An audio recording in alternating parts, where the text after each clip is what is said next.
So today we're going to look at internal hip rotation. It's really important in our swing. We do it on both sides at different points in the swing. So a PGA Tour player would have at least 45 degrees of internal hip rotation on each side, if not a bit more. If you struggle with your internal hip rotation, it could mean you end up swaying or sliding a little bit in your swing as you're not being able to rotate with the hips in the right way. So I'm going to give you some exercises which should help you. So let's get started. So we're going to start really simple. I put my hands across here and then I'm going to bring my knee up and across, and I'm sort of aiming to reach it towards this elbow. So you're going across the midline and internally rotating through that hip. So we're just bringing it across there and then up to there. And really try and pull that hip across.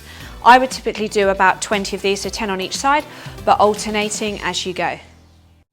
So next up, we're going to go into a squat position. You might want your feet a touch wider, so shoulder width or just outside shoulder width. And what we're going to do is we're going to take one knee and we're going to rotate it in and drop it down towards the floor. So we're internally rotating that hip.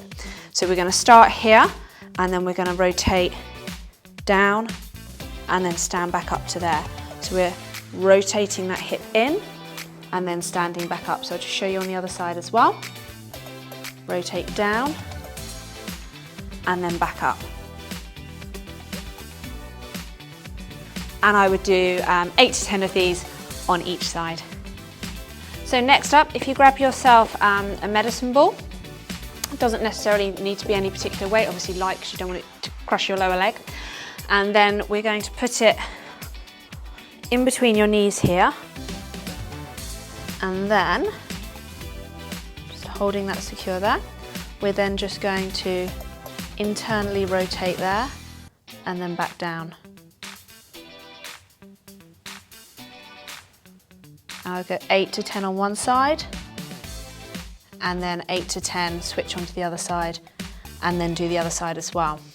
You can alternatively, something very similar is if you lay onto your front here and bring your foot up here, we could then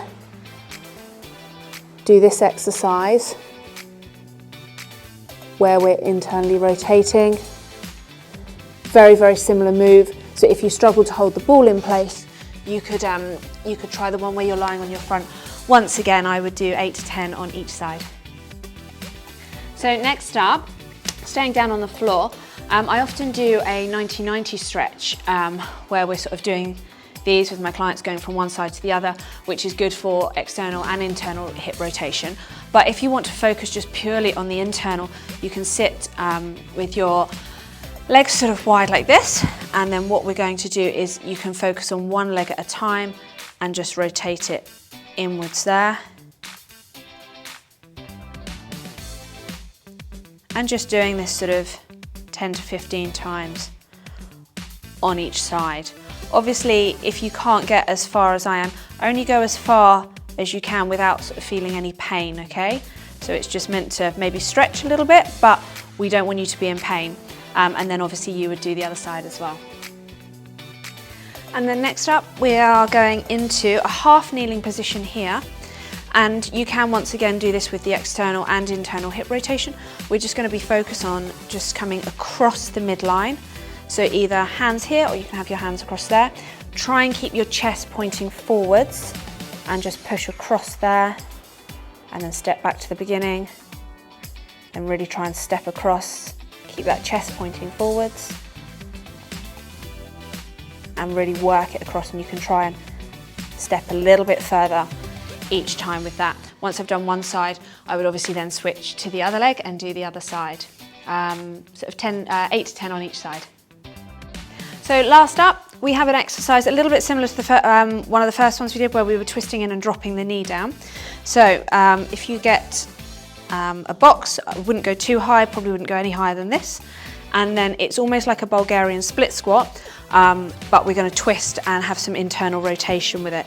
So from here, we're going to twist down, internally rotate, drop the knee down, and then stand back up.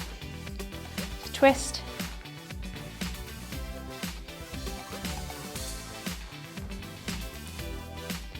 And I would typically do 8 to 10 on this side, and then I would obviously go to the other side or turn around and do the other side as well. So there's some exercises to help you with your internal hip rotation. Give them a go. I hope they help you. If you like this video, you can look at some of my other fitness videos on the Precision Golf YouTube channel. Hit the like, subscribe, and you won't miss any more. And I'll see you again next week.